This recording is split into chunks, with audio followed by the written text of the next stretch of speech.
hablar de tratamiento de COVID en niños.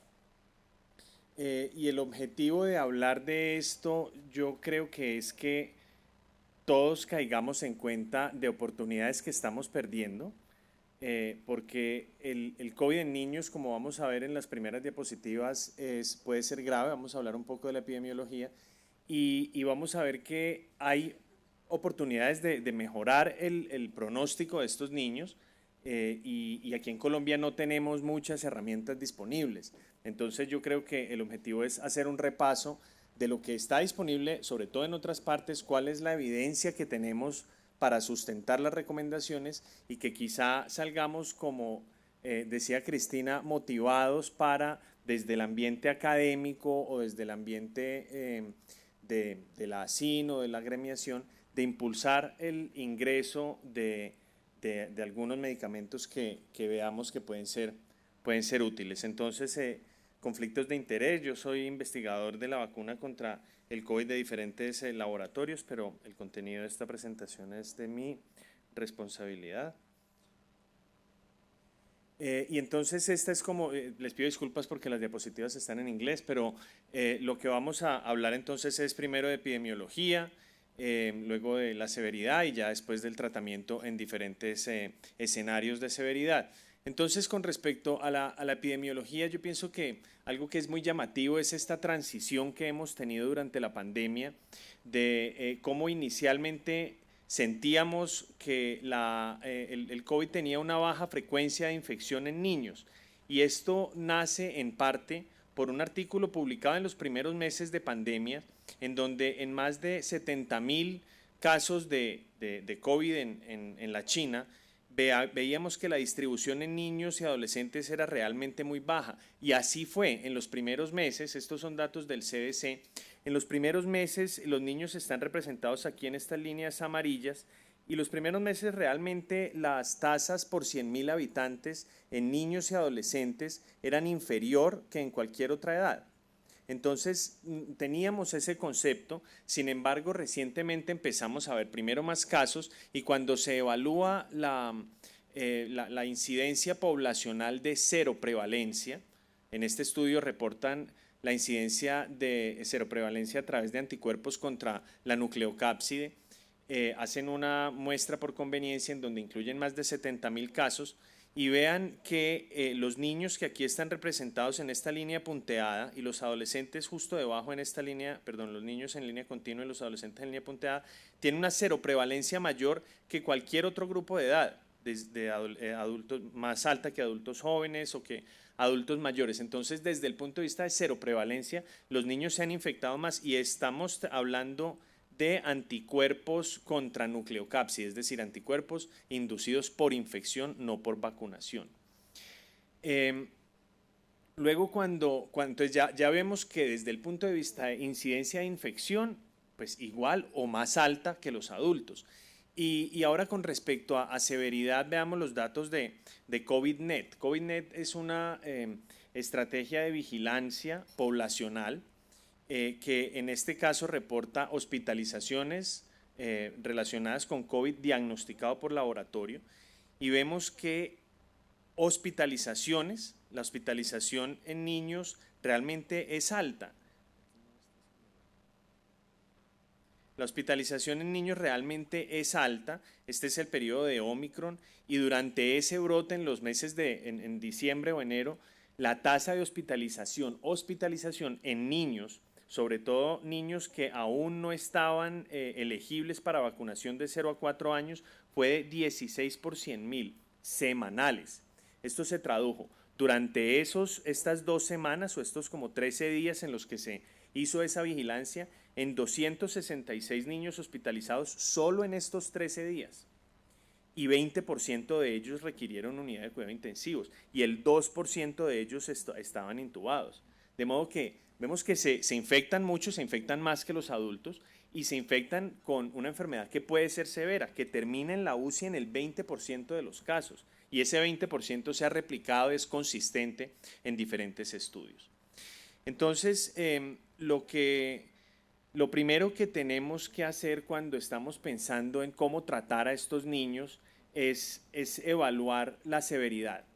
Las consideraciones clínicas, especialmente desde el punto de vista de soporte ventilatorio, es lo que necesitamos tener en cuenta para decidir las diferentes posibles estrategias de tratamiento. Entonces, miremos estas consideraciones o esta escala de severidad según un consenso multicéntrico que se publicó por PITS, la Sociedad de Infectología de los Estados Unidos, en donde ellos entregan una escala realmente muy fácil de recordar, muy fácil de aplicar.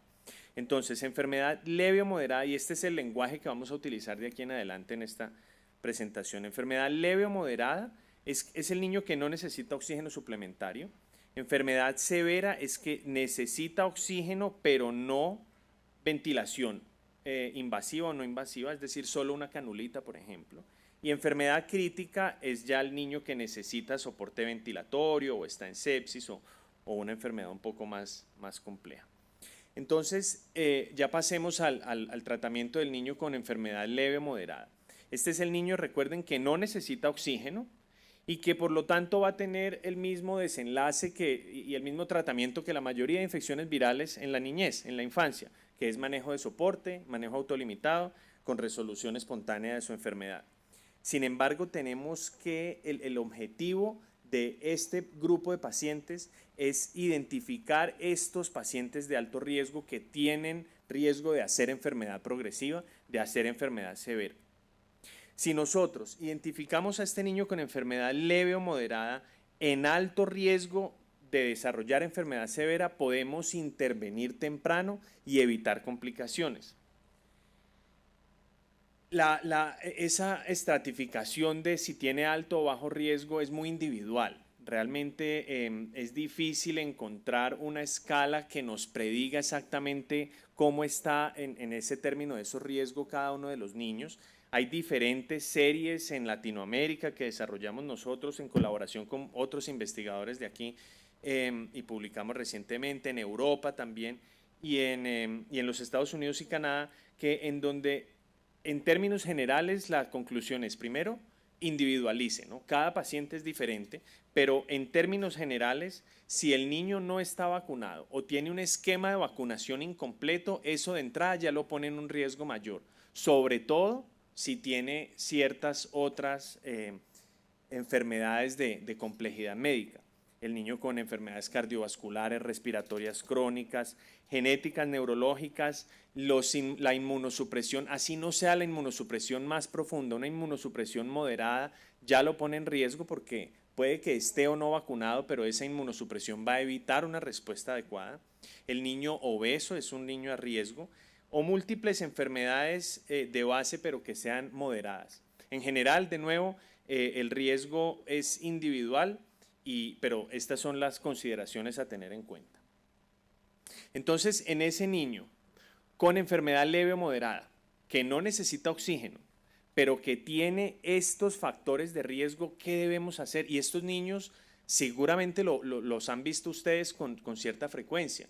¿Qué debemos hacer? Pues ahora no podemos hacer nada, pero de nuevo la invitación es a tener en cuenta las posibles opciones terapéuticas que debemos tener, que las tienen aquí los vecinos un poco más al norte y en Europa, y no podemos nosotros continuar pues en esa desventaja.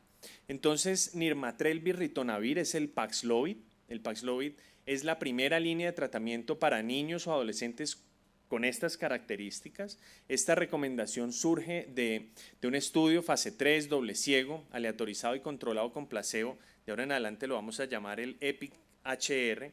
HR es por altas dosis que se utilizaron en este estudio. No, por alto riesgo, perdón, high risk en adultos, en donde se evaluó eficacia, carga viral y seguridad a pacientes que recibían 5 días de este medicamento por vía oral. Eran más de 2.000 pacientes y de nuevo las características: no hospitalizados con síntomas en los primeros días, en alto riesgo, o sea, exactamente la población de la que estamos hablando.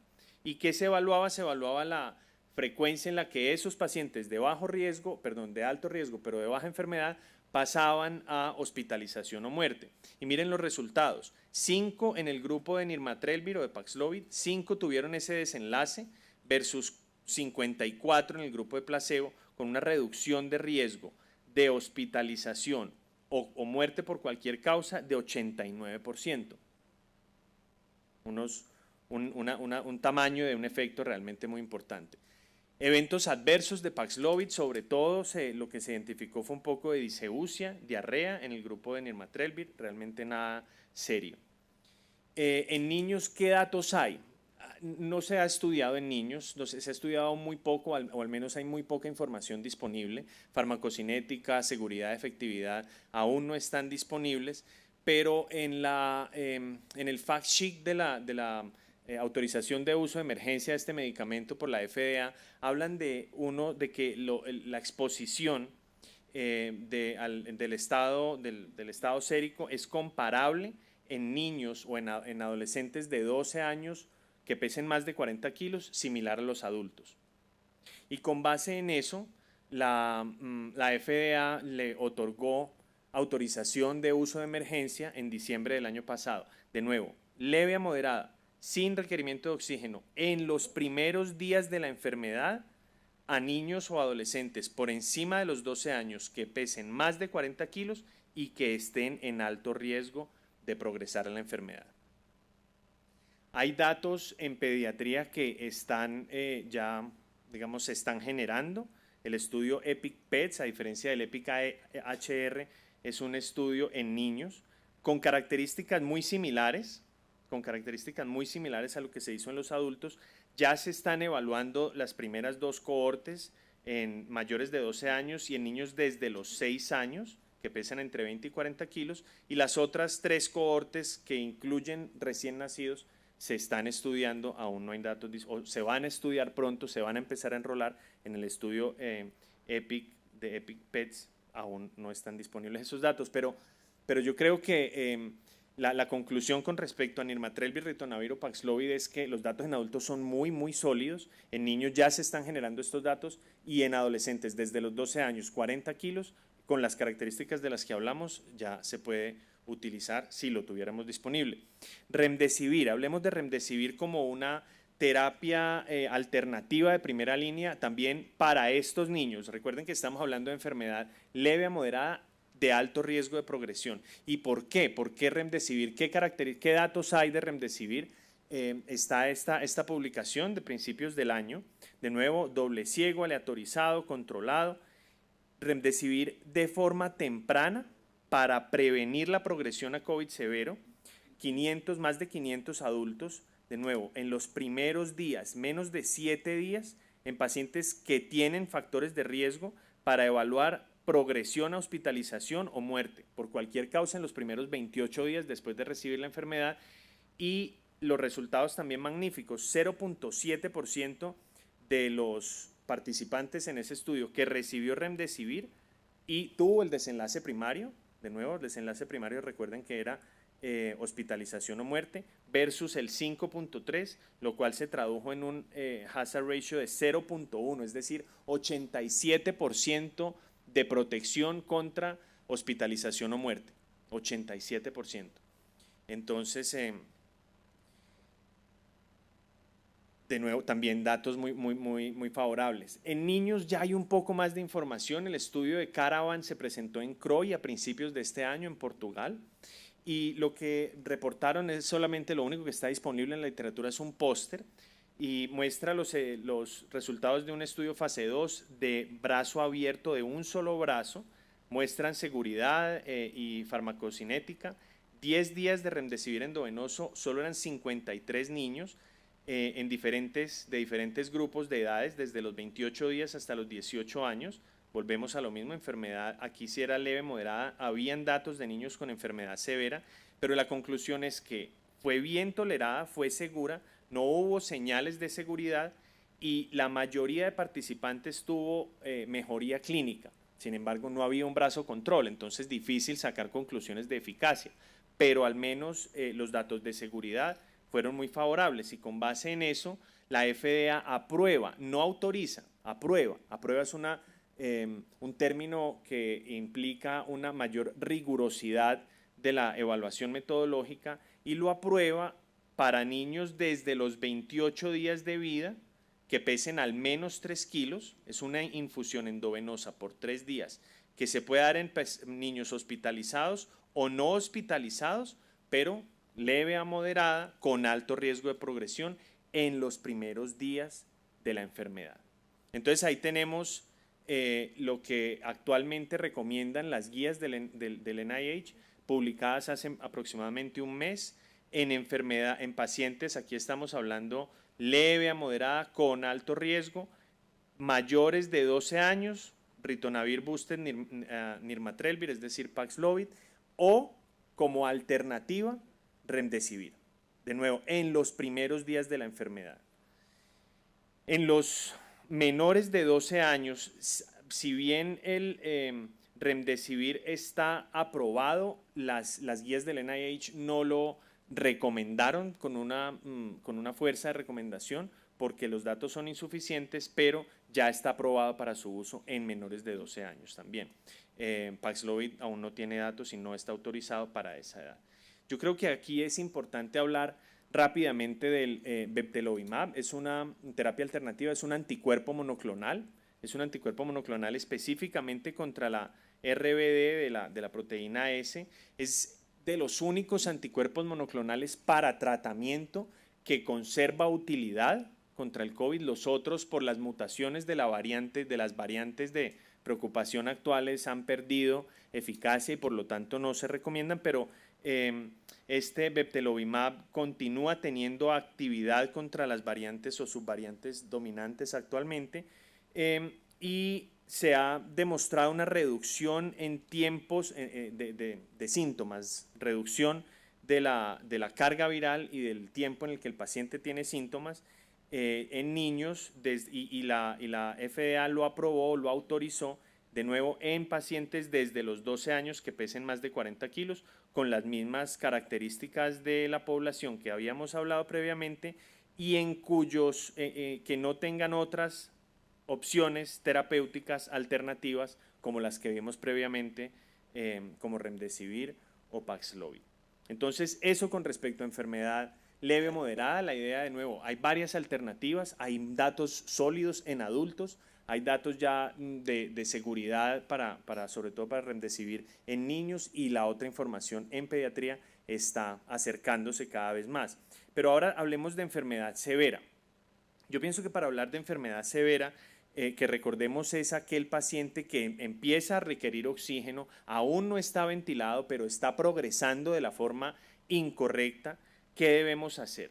Hay algunas palabras con respecto al SYMSTAC o el MIS-C, que es este síndrome multisistémico inflamatorio en niños, y es que el MIS-C o el SYMSTAC, llamémosle en español, tiene una definición muy inespecífica.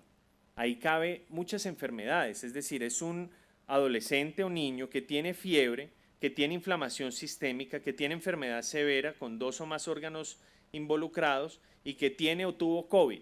Hay mucha patología que puede estar contenida en esta clasificación, y efectivamente hace poco el CDC hizo una descripción de 570 pacientes que cumplían la definición de MIS-C, y estos 570 pacientes se agruparon en 3 clases de acuerdo a las similitudes de su enfermedad, de acuerdo a las similitudes que tenían, tanto clínicas como paraclínicas, pero todos tenían MIS-C. Y habían 3 serotipos, o emergieron 3 serotipos de ese estudio. La clase 1 es el paciente con el MIS-C como más clásico, es decir, el paciente que está choqueado, que tiene compromiso cardiovascular, que tiene compromiso gastrointestinal, que usualmente no tiene PCR positiva para COVID, pero sí tiene anticuerpos. La clase 2 es un fenotipo muy COVID-like, que tiene compromiso respiratorio, de nuevo, cumple todos los otros criterios de caso para SYMSTAC, entonces no es difícil decir que es exclusivamente COVID, pero sí se parece con compromiso respiratorio y muchos de ellos con PCR positiva. Y en la clase 3 es un poco más Kawasaki-like, con compromiso mucocutáneo, brote y frecuentemente con serología positiva. Pero entonces esta clase 2 es la que puede confundir MIS-C versus COVID severo, y por lo tanto creo que es importante hablar un poco de las posibles diferencias entre estas dos patologías y de estos patrones que nos pueden ayudar a diferenciar entre ellas dos. Este estudio se publicó, es una serie de casos con 1.100 niños, aproximadamente la mitad de ellos con una y la otra mitad con la otra patología, en donde se mostraba que los niños con COVID severo eran un poco mayores que los niños con MIS-C.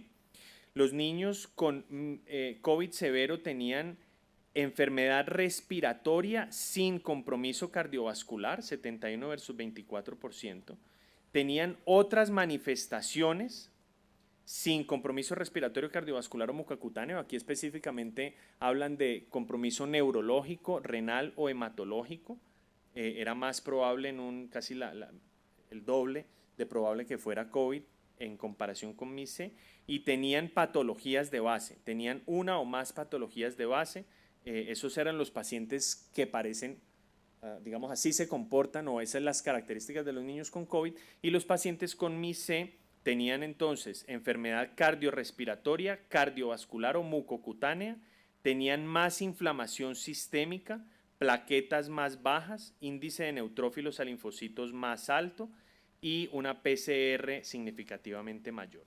Entonces esas son como las grandes diferencias para tener en cuenta. Intenten diferenciarlos. Son enfermedades con una patogénesis diferente y con un tratamiento diferente. Entonces, se ve pequeña la gráfica, pero aquí estamos entonces ya entrando a hablar de aquellos pacientes que tienen COVID severo, que están requiriendo oxígeno y qué alternativas hay. El estudio de Solidarity, que incluyó más de 4.000 adultos hospitalizados, recibieron Remdesivir y más de 4.000 recibieron terapia de Standard of Care y evaluaron mortalidad intrahospitalaria. Entonces vemos que los que no requirieron oxígeno realmente, si aquí alcanzan a leer el risk ratio, el intervalo de confianza pasa por el 1, así que en los que no requerían oxígeno no hubo ninguna diferencia. En los que estaban ya ventilados tampoco hubo ninguna diferencia, pero en los que solo estaban requiriendo oxígeno, ya fuera por cánula o alto flujo, tenían un risk ratio de 0.87 con un intervalo que no cruza el 1, es decir, significativamente un beneficio de administrarles a estas personas Remdesivir. Y cuando se evalúa un metaanálisis de los efectos de Remdesivir contra control, cualquier control que se comparara, en mortalidad se ve también que aquellos que están recibiendo oxígeno pero aún no ventilados tienen una reducción de un 15%, un efecto no muy importante, pero un efecto significativo. Ahora, aquí es importante decir, esto es en adultos de alto riesgo. Los niños tienen menor mortalidad, lo sabemos, menor severidad, y por lo tanto las medidas de efecto y la fuerza de asociación va a ser más baja.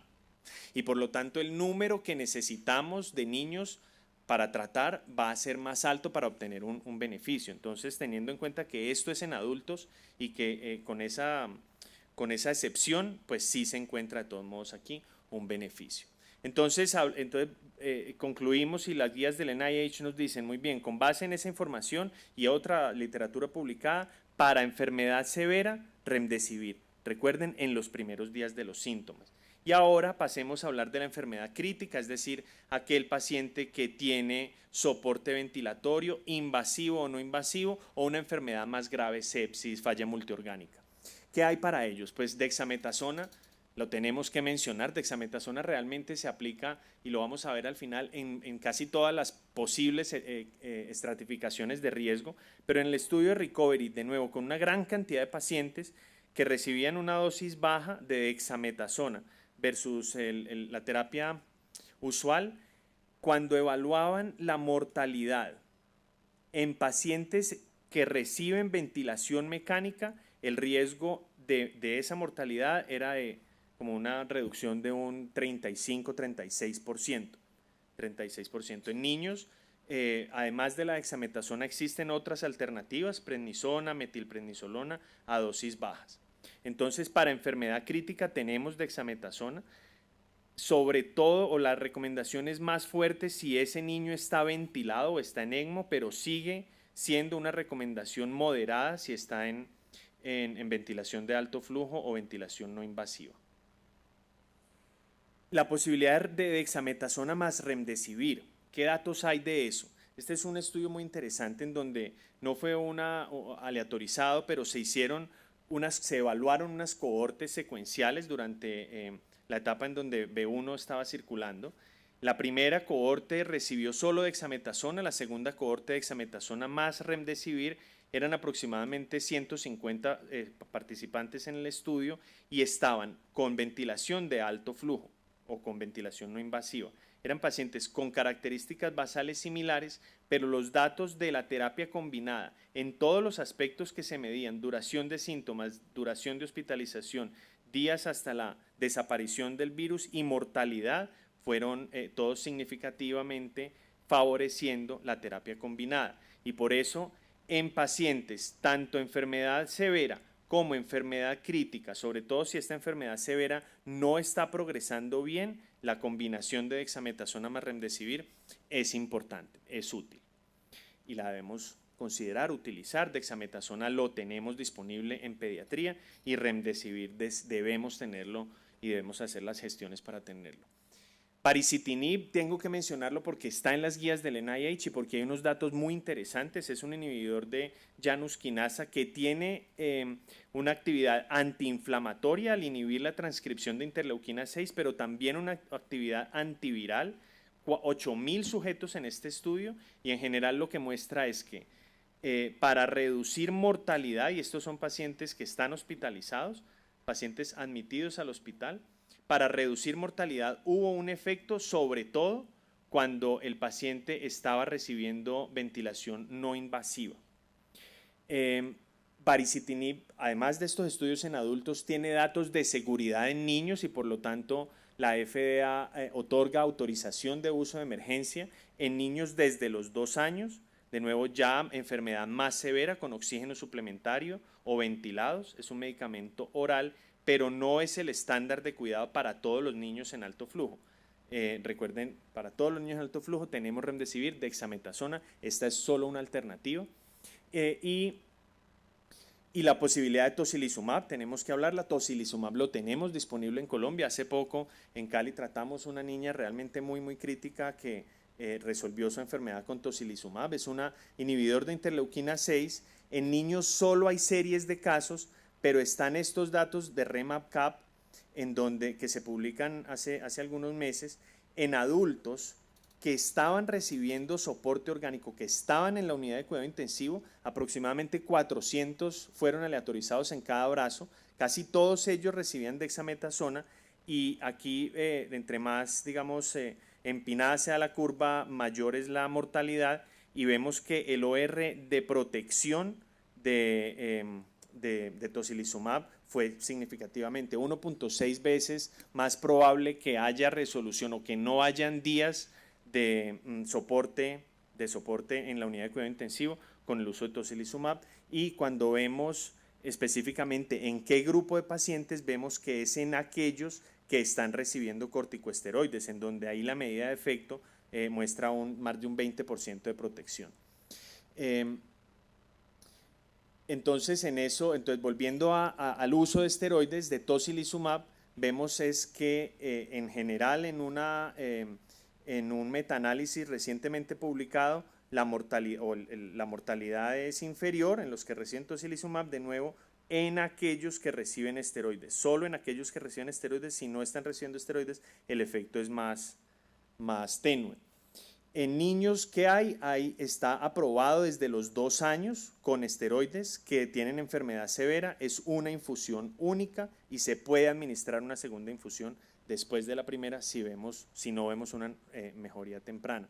Entonces, esta es como la diapositiva de conclusiones para enfermedad severa o para enfermedad crítica, dexametasona con o sin remdesivir y la posibilidad de utilizar tocilizumab o baricitinib, sobre todo en adolescentes con enfermedad moderada o en niños mayores de 2 años, con una recomendación moderada, o en niños mayor de 2 años con una recomendación débil que no están mejorando con las estrategias anteriores.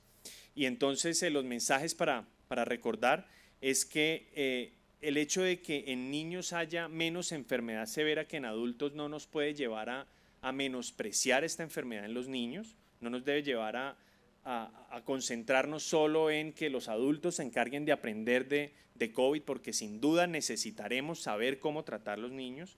Hay poca información en pediatría y tenemos una gran oportunidad, nosotros como pediatras e investigadores, de generar estos datos que son urgentemente necesarios. Hay 2 terapias disponibles, hablamos del Paxlovid y Remdesivir para niños con enfermedad leve o moderada.